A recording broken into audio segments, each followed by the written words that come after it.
Assalamualaikum warahmatullahi wabarakatuh. Waalaikumsalam warahmatullahi wabarakatuh. Bismillahirrahmanirrahim. Alhamdulillahi rabbil alamin. Wassalatu wassalamu ala ashrafil anbiya'i wal mursalin Sayyidina wa maulana Muhammadin wa ala alihi wa ashabihil mujahidin at-tahirin, amma ba'du. Saudara-saudara kaum muslimin rahimakumullah. Pada pertemuan terdahulu kita sudah membicarakan orang-orang yang menjadi teman-teman setan dalam kehidupan di dunia ini. Maka pada pertemuan kali ini kita akan membicarakan tentang siapa yang menjadi musuh-musuh setan di dalam kehidupan.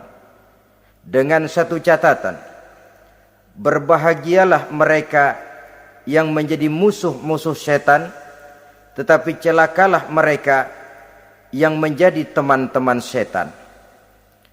Bagaimanapun juga di dalam kehidupan ini, apabila orang telah memproklamirkan bendera permusuhan kepada kita, maka kita tentu seharusnya bersikap waspada dan mawas diri. Demikian juga iblis dan seluruh bala tentaranya yang terdiri daripada setan-setan. Mereka telah mengibarkan bendera permusuhan kepada Nabi Adam dan anak cucunya, kepada kita umat Rasulullah sallallahu alaihi wasallam. Akan sengsara dan celaka jika kepada iblis dan setan yang telah nyata-nyata mengibarkan bendera permusuhan itu kita mengadakan toleransi, mengadakan kerjasama, dan menjadi budak yang memperturutkan kemauan daripada iblis dan setan. Siapa yang menjadi musuh-musuh setan dalam kehidupan ini? Inilah pertanyaan berikutnya yang diajukan oleh baginda Rasul kepada iblis. Hai iblis, kalau teman-temanmu adalah seperti yang telah engkau jelaskan tadi, sekarang cobalah beritahu saya, siapa di antara umatku yang menjadi musuhmu dalam kehidupan ini? Atas pertanyaan ini, iblis laknatullah menjawab, ya Rasul, musuh-musuhku di antara umatmu, pertama, anta ya Muhammad. Musuhku yang pertama adalah engkau, wahai Muhammad. Kenapa iblis mencatat Nabi Muhammad sebagai tokoh nomor satu dalam deretan musuh-musuhnya? Mudah difahami. Pertama, keberadaan Rasul merupakan rahmah lil alamin, rahmah bagi lingkungan. Yang kedua, beliau berfungsi menyelamatkan manusia dari tempat yang gelap gulita, dari tempat kesesatan menuju tempat yang terang benderang, penuh berisi petunjuk dan hidayah dari Allah Subhanahu wa taala. Maka menurut iblis, inilah manusia perintang pertama atas segala daya dan usahanya menggelincirkan manusia ke jalan yang dimurkai oleh Allah Subhanahu wa taala. Kalau kita baca sejarah, risalah yang dibawa oleh Nabi Muhammad ini memang merupakan risalah yang membawa rahmah bagi alam sekitarnya. Ada sedikit perbedaan dengan risalah-risalah sebelum beliau. Sepertinya risalah yang dibawa oleh para rasul terdahulu itu mempunyai efek yang langsung pada kehidupan di dunia ini. Nabi Nuh misalnya menyampaikan agama. Hai umatku, ini agama. Umat menentang, turun banjir yang menenggelamkan orang-orang kafir. Azab diturunkan pada waktu itu juga, pada saat nabinya masih hidup. Jadi azabnya itu jenis cash, kontan. Nabi Soleh, hai umatku, ini agama. Mereka menolak, turun gempa bumi yang amat hebat menggulung orang-orang kufur. Nabi Musa, hai umatku, ini agama. Mereka menolak, sebagian ditenggelamkan di Lautan Merah, sementara sebagian lain dikutuk menjadi monyet-monyet yang hina seperti diceritakan dalam Al-Qur'anul Karim. Lain dengan Rasulullah sallallahu alaihi wasallam. Bagaimanapun kurang ajarnya umat yang dihadapi oleh beliau, bagaimanapun menentangnya jamaah yang dihadapi oleh beliau, azab tidak turun sepanjang beliau masih hidup.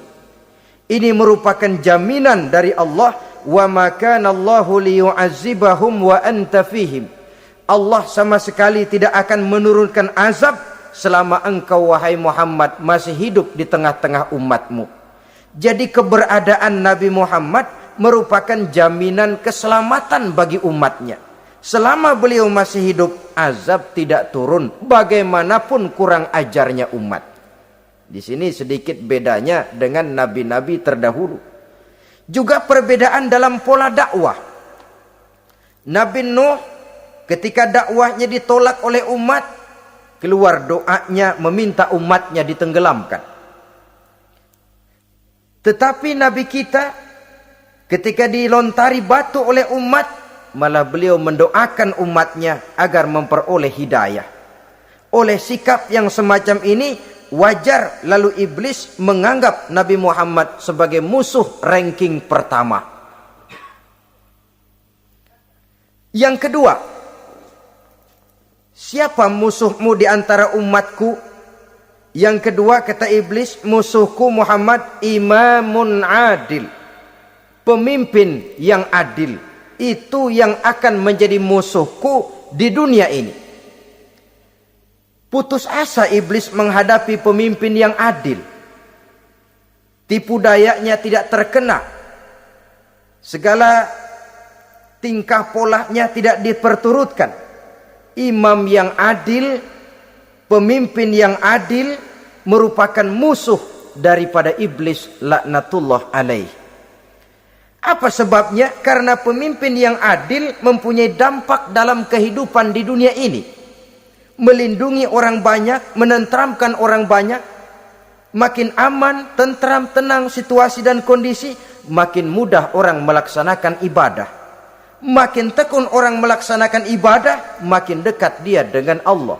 Makin dekat manusia dengan Allah, makin jauh dia dari iblis. Sebab dua hal ini selalu kontradiktif. Jika kita jauh dari Allah, tentu dekat dengan iblis. Jika kita jauh dari iblis, harus dekat tentu dengan Allah. Dan begitu selanjutnya. Dalam kaitannya dengan kehidupan kita sekarang, saudara-saudara, disinilah perlunya mempersiapkan manusia. Membangun manusia itu jauh lebih sulit daripada membangun jembatan. Membangun manusia itu lebih sulit daripada membangun gedung-gedung bertingkat. Termasuk membangun dan mempersiapkan calon-calon pemimpin yang adil di masa yang akan datang. Membangun jembatan penting. Tapi lebih penting daripada membangun jembatan adalah membangun manusia yang bikin jembatan.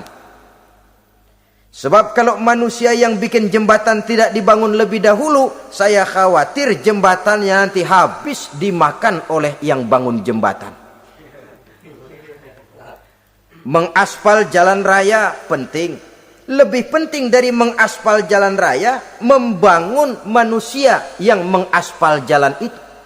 Sebab kalau manusia yang mengaspal jalan bermental rusak dan bejat, saya khawatir jalan belum selesai, aspalnya habis dimakan oleh yang ngaspal.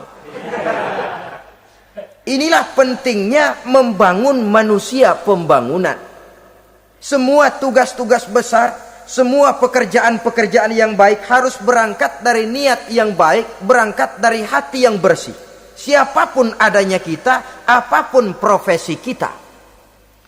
Yang jadi kiai, marilah berangkat dari niat yang bersih. Yang jadi mubalik, marilah berangkat dari niat yang bersih. Niatnya itu mau menghidupkan Islam atau mau cari hidup jual Islam. Kalau mau menghidupkan Islam, mari sama-sama kita berjuang.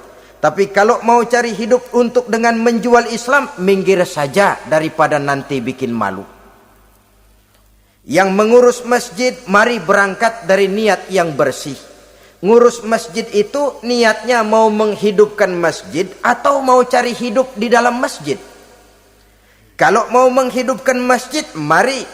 Tapi kalau mau mencari hidup di dalam masjid, tolong minggir saja daripada nanti bikin aib. Yang jadi orang alim, mari berangkat dari niat yang bersih. Jangan memperjualbelikan fatwa, yang halal dikatakan haram, yang haram jadi samar-samar, nanti membingungkan umat. Berangkat dari niat yang bersih, membangun manusia, pembangunan. Ini barangkali istilah yang lebih kena. Saudara-saudara kaum muslimin rahimakumullah. Setiap kita pada hakikatnya punya bakat. Secara fitrah yang kita bawa, bakat apapun kita ini punya. Saudara punya bakat jadi pemimpin, saudara pun punya bakat jadi pengkhianat. Saudara punya bakat jadi orang soleh, saudara juga punya bakat jadi orang salah. Saudara punya bakat jadi orang besar, saudara pun punya bakat jadi orang hina. Seluruh bakat ada di dalam diri kita. Tinggal nanti pertumbuhannya mana yang lebih subur. Saudara punya sifat berani, saudara pun punya sifat takut. Seberani-beraninya orang mesti ada sifat takutnya. Nanti mana yang tumbuh lebih subur? Kalau takutnya tumbuh lebih subur, dia akan jadi orang penakut. Kalau beraninya yang tumbuh lebih subur, dipupuk oleh lingkungan, pendidikan dan sebagainya, dia akan tumbuh jadi orang pemberani. Oleh karena itu, agama merupakan lingkungan yang subur untuk menumbuhkan benih-benih yang baik yang kita bawa bersamaan dengan lahirnya kita ke alam dunia ini. Setiap kita, saya, saudara, punya bakat jadi pemimpin, punya bakat jadi pengkhianat, punya bakat jadi pengabdi, punya bakat jadi koruptor, punya bakat jadi pemelihara, punya bakat jadi perusak. Tinggal nanti lingkungan, pendidikan yang menumbuhkan mana yang tumbuh lebih subur. Kalau lingkungan saudara lingkungan maling, maka sifat pengkhianat akan tumbuh lebih subur. Kalau nanti saudara jadi pemimpin, insya Allah korupsi. Lingkungan yang menumbuhkan sifat mengabdi, sifat berbuat tanpa pamrih, kalah. Dikalahkan oleh sifat pengkhianat dan korupsi itu yang dibentuk oleh lingkungan, pendidikan, pengalaman dan sebagainya. Oleh karena itu, secara dini agama menanamkan, menyuburkan fitrah-fitrah yang baik yang kita bawa bersamaan dengan hadirnya kita dalam kehidupan ini. Sebab itu seorang penyair bernama Syauqi mengatakan dalam sebaik syairnya, waladatka ummuka ya ibna adam bakian wan nasu haulaka yadhakuna surura. Hai manusia, pada saat kamu dilahirkan kamu menangis dan orang lain di sekelilingmu ketawa. Kakek senyum dapat cucu baru, paman gembira dapat keponakan baru, sementara kita yang lahir menangis. Betul apa benar? Apa ada saudara yang begitu dilahirkan terus nyengir? Saya kira kabur dukunnya itu. Setiap kamu hai manusia lahir dalam keadaan menangis, orang sekelilingmu tertawa. Karena itu katakan kepada mereka yang senyum di sekelilingmu, hai manusia, pada saat saya dilahirkan saya menangis dan kamu semua tertawa. Baik manusia. Tapi nanti pada satu saat harus terjadi kebalikannya. Kalau dikala saya lahir saya menangis dan kau semua senyum, nantilah manusia. Kalau satu saat saya meninggalkan alam dunia ini, saya akan berangkat dengan senyum. Dan kalian semua akan berurai air mata. Kalau perlu dari Sabang sampai Merauke kibar bendera setengah tiang. Kalau perlu. Jangan terbalik, kita mati melotot orang malah gembira. Karena hidup selalu membawa sifat-sifat yang merusak. Inilah orang kedua yang menjadi musuhnya iblis dan beruntung menjadi musuh iblis. Siapa? Imamun adil, pemimpin yang adil. Saudara-saudara kaum muslimin rahimakumullah. Yang ketiga musuh iblis, ghaniyun mutawadhi, orang kaya yang rendah hati, orang kaya yang tidak sombong. Kaya apa saja, Baik kaya oleh karena ilmu, orang yang kaya karena ilmu disebut orang alim. Baik kaya karena materi, orang kaya karena materi dinamakan hartawan. Baik kaya karena kedudukan, orang yang kaya karena kedudukan dinamakan pejabat. Orang kaya yang rendah hati itu musuh iblis. Beruntung dia menjadi musuh iblis. Iblis tidak senang ada orang kaya tidak sombong. Tapi iblis paling senang kalau ada orang kaya sombong. Lebih senang lagi iblis kalau ada orang miskin sombong. Masya Allah. Orang kaya sombong, walaupun iblis senang, orang masih bilang pantas saja dia sombong, kaya apaan aja punya. Udah miskin sombong, kira-kira yang disombongin apaan? Dalam segala bentuknya sombong ini Allah tidak senang. Tapi iblis senang. Kenapa? Karena sponsor sombong iblis. Kan yang pertama kali sombong iblis toh. Ketika disuruh sujud kepada Nabi Adam, dia nggak mau. Ini kesombongan pertama yang terjadi dalam sejarah. Ketika ditanya kenapa kau tidak mau sujud iblis? Ah, saya kan dibikin dari api, Adam dari tanah. I am the best. Saya lebih hebat daripada iblis, daripada Adam. Adam baru kemarin dibikin, saya sudah lama. Kata Allah, kamu sombong iblis, ini surga bukan tempat orang sombong, keluar. Terusir dia dari surga. Jadi kesombongan pertama adalah kesombongan yang dilakukan oleh iblis. Dan dia tanamkan itu kepada kita supaya jadi orang sombong.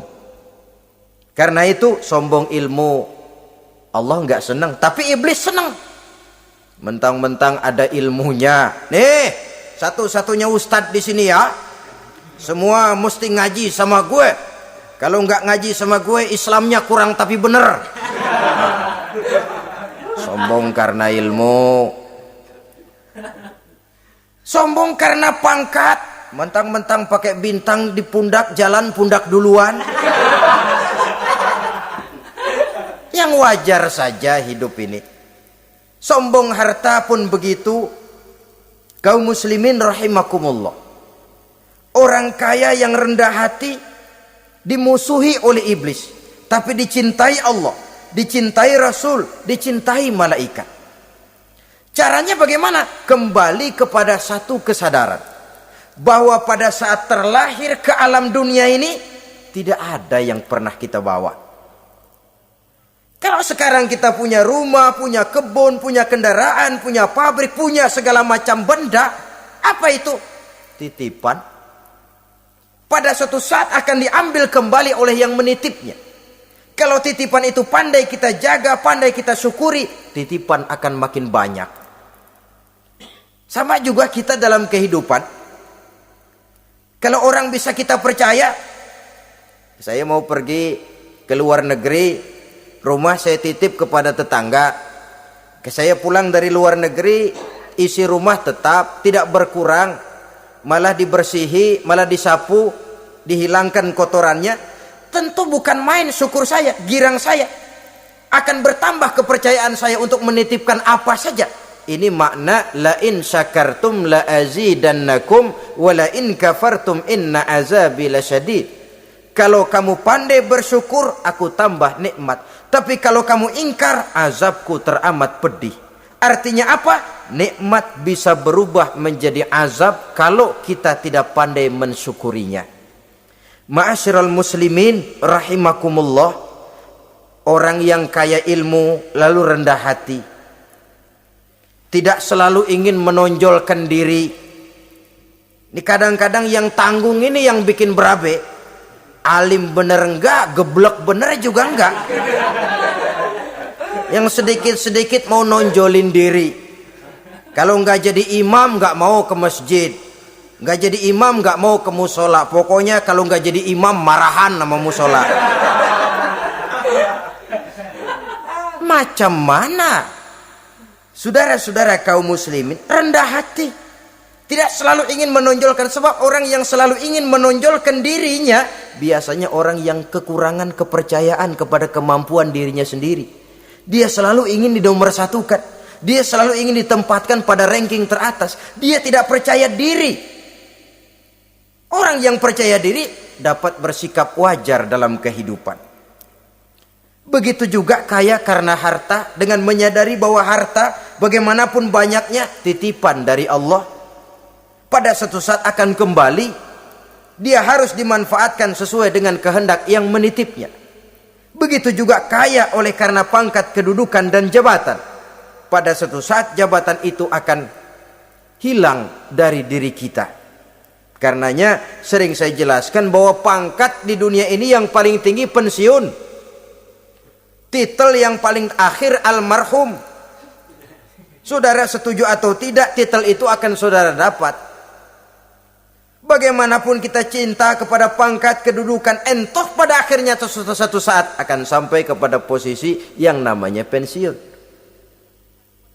Kalau sadarlah kita kepada pemikiran ke arah sana, maka untuk mencapai kekayaan, baik kekayaan harta, kekayaan kedudukan, tidak lalu menghalalkan segala cara untuk mencapai tujuan, tapi dibatasi oleh norma dan kaedah yang harus dia taati, baik kaedah agama maupun kaedah bernegara. Inilah orang ketiga yang menjadi musuhnya iblis, orang kaya yang rendah hati, orang kaya yang tidak sombong. Yang keempat, saudara-saudara, tajirun shadiq, pedagang, pengusaha yang jujur. Iblis gedek betul, benci bukan main sama pengusaha, sama pedagang yang jujur, yang tidak ngurangi timbangan, tidak nipu pembeli, tidak barang yang jelek dibilang bagus, atau yang bagus di atas, yang jelek di bawah, atau dicampur yang baik dengan yang jelek supaya kelihatan semuanya jadi baik. Semua orang ingin untung, tidak ada kecuali siapapun orangnya, dan itu wajar. Setiap manusia ingin mendapat keuntungan, kalau perlu dengan modal minimal mencapai keuntungan maksimal, seperti yang diajarkan oleh teori ekonomi. Itu kan yang namanya produktif kan. Satu usaha dinamakan produktif, bagaimana kita mengeluarkan modal minimal bisa mencapai keuntungan maksimal. Silakan. Bahwa manusia ingin untung itu insting, naluri, fitrah. Tidak ada orang yang mau rugi. Tapi cara mencapai keuntungan itu yang membedakan antara seorang muslim dengan yang bukan muslim. Sudah pernah saya sampaikan, apabila kaum pengusaha, para pedagang sudah dijangkiti penyakit yang tidak jujur, yang akan timbul adalah kekacauan ekonomi. Kekacauan ekonomi bisa menimbulkan revolusi sosial, dan revolusi sosial merupakan kiamat satu generasi. Semua kericuhan hampir bermuara dari perut, dan itu ekonomi. Orang nodong perut, orang korupsi perut. Ya walaupun korupsi kalau sudah kelas kakap tidak lagi sekedar urusan perut.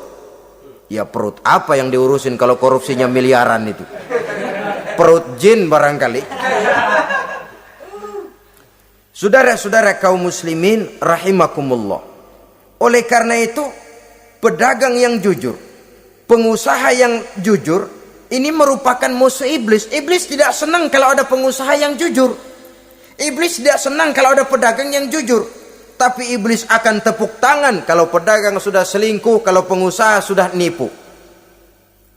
Ada orang bilang, sekarang mah kalau jujur-jujur bener nggak makan apa-apa dong kita. Sebab katanya jangan lagi nyari yang halal, sekarang ini yang haram aja seret.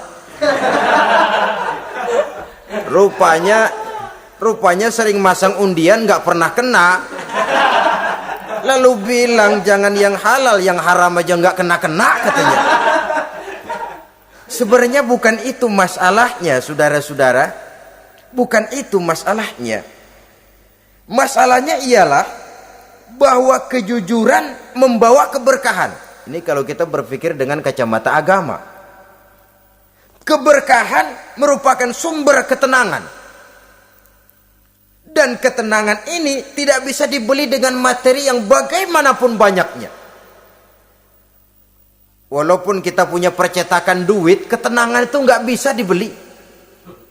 Jangankan cuma punya duit banyak, percetakan duit saudara punya, mau membeli ketenangan yang berasal dari keberkahan, sulit. Jadi kejujuran membawa keberkahan, keberkahan membawa ketenangan. Jangan macam dulu tukang sol sepatu. Ditanya oleh temannya, "Bang, ngesol satu hari dapat berapa?" 200 rupiah. Sembayang enggak? Enggak. Islam? Islam, kalau Islam mah. Kata temannya, "Sembayang dah, kali aja besok dapat rezeki lebih banyak." Yang benar, iya. Sebab kalau orang sholat itu Allah dekat, nanti rezekinya ditambah. Beneran? Bener. Subuh sembayang dia. Habis sembayang sarapan, berangkat ke tempat dia ngesol, mangkal.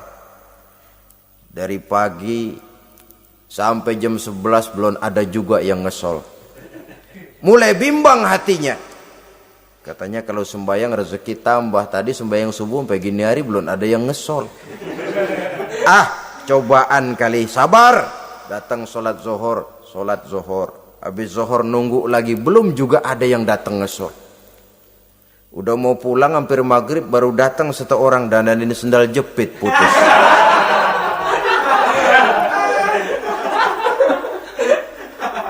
Sudah bayar 25 rupiah, pulang dia si tukang sol ini, ketemu sama temennya yang nyuruh sholat tadi. Ditanya, "Bagaimana penghasilan ini hari?" Apa dijawab? "Gua kapok deh sembahyang."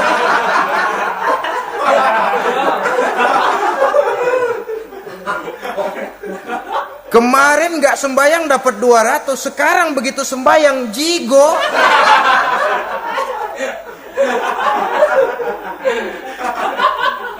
Dia tidak sadar bahwa dengan dari kacamata agama, 25 rupiah yang membawa berkah jauh lebih baik ketimbang 200 uang panas.